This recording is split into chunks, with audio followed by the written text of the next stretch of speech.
bienvenue pour une nouvelle vidéo avec Arme Express. Aujourd'hui on va vous parler encore, non pas d'une nouveauté, mais d'une ancienneté, parce qu'on a rentré le mythe, on a rentré ça. Les meilleurs vont reconnaître le fameux Colt Python 357 Magnum, en l'occurrence ici une version inox 6 pouces avec sa poignée d'origine bois. Donc comme on n'en voit pas tous les jours, avant qu'il parte, parce que ça va partir tout de suite, on voulait partager ça avec vous. Regardez ce revolver qui est un des mythes du revolver de la marque Colt qui a inventé le revolver toujours. On va le regarder, on va le disséquer et on va le tirer avec. Pour mon plus grand plaisir que je vais partager avec vous. Alors, pourquoi vous parler du Colt Python aujourd'hui? Parce que déjà, j'ai regardé sur les 6 dernières années, on en a eu 4, tout modèle confondu. Donc ça reste extrêmement rare.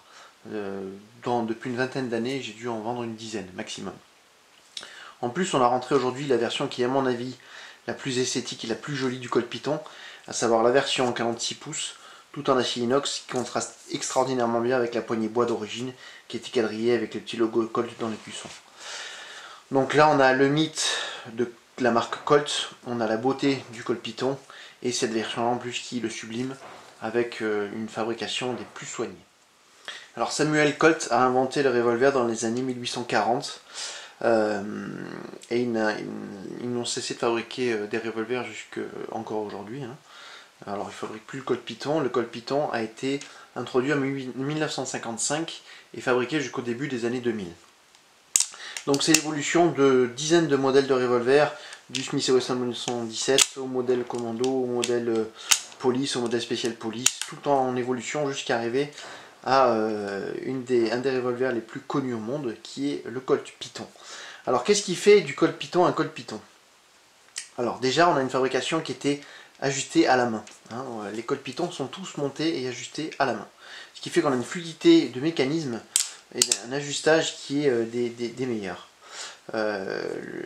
L'usinage était extrêmement soigné. On avait un canon lourd, aussi bien sur les versions 2,5, 4, 6 ou même 8 pouces que ça existait. Et surtout on a un look. Sur le Colt Python vous avez donc ce canon qui est extrêmement imposant, avec sa petite bouche, avec un petit usinage. Les bandes ventilées qui est censé refroidir le canon, mais avec la surface de canon ça ne sera pas grand chose si ce n'est à l'esthétique. On a une détente qui est assez large, qui revient bien en avant.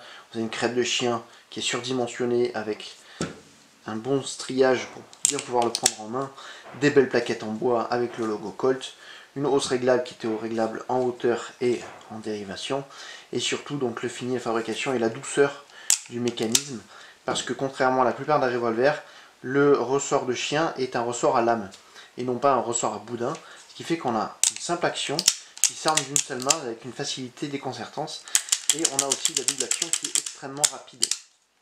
Tout ceci fait que ça a été une arme mythique, on l'a utilisé énormément dans les films, aussi bien en France avec le film Colt Python 357, du même nom de l'arme, avec Yves Montand, en passant par Alain Delon, Clint Eastwood, et plus récemment, c'est justement plus ce modèle-là qui est utilisé dans la série Walking Dead, par le fameux héros Rick Grimes. Donc en dehors du fait que ce soit une belle arme de cinéma et une belle fabrication d'armes, on va le tirer pour voir vraiment si la légende est aussi bonne sur la cible que sur le papier ou dans la main. En tout cas, c'est un très très bel objet, c'est très rare en occasion. Alors on va tirer notre petit bijou à la distance de 15 mètres dans un premier temps, pour vérifier le centrage, voir s'il y a besoin de réglage. On va tirer aujourd'hui avec la tranche spéciale Cellier Velo non tox, qui fait des cartouches non toxiques, parce qu'aujourd'hui on incite les tireurs en centre de tir indoor à tirer ce type de cartouche, dans lequel il y a moins de résidus de plomb de poudre, et on vous invite à le faire. C'est quand même, si vous êtes un tireur régulier, au bout d'un moment, c'est quand même pas très bon ce qu'il y a là-dedans. Donc voilà, 5 cartouches à 15.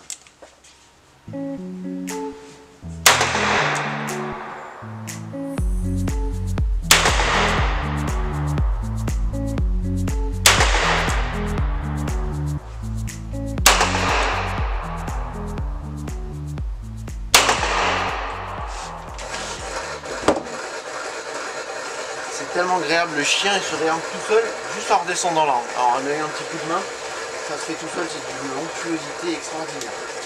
Au départ aussi il est sec et franc. C'est vraiment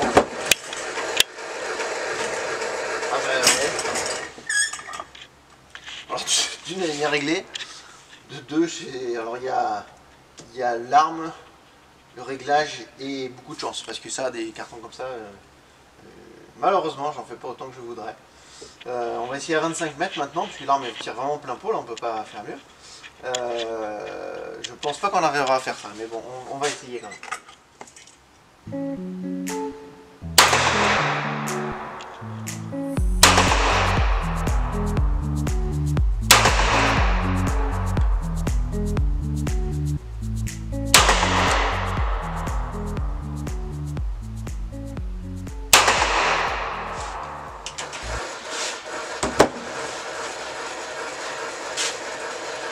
Bon, en espérant, je pense que ça quand même dans le même ordre de groupement. C'est toujours aussi souple. Est-ce que je vais en venir à regretter mon Ménurin? La question se pose quand même, hein, parce que là on est vraiment dans le très haut de gamme. J'ai tiré très peu d'armes qui ont autant de souplesse.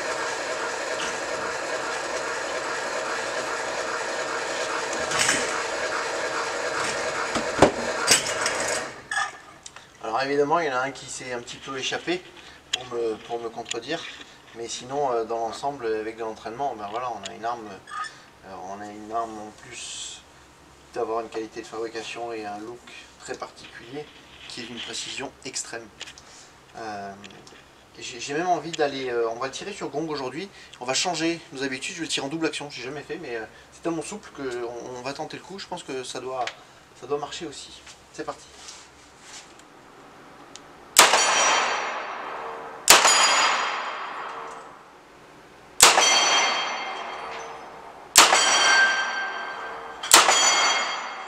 Double action, en tir rapide ça marche, évidemment à louper, mais ça c'est pour la forme. Alors évidemment il faut en avoir les moyens parce que ça vaut pas le coup d'un Taurus ou d'un Smith d'occasion, hein. Mais ça peut être l'arme de votre vie. Donc si un jour vous croisez le chemin de ce genre d'objet, posez-vous la question parce que vous ne pourrez pas le regretter, c'est pas possible. Merci de nous avoir regardé encore une fois et à bientôt pour de nouvelles vidéos.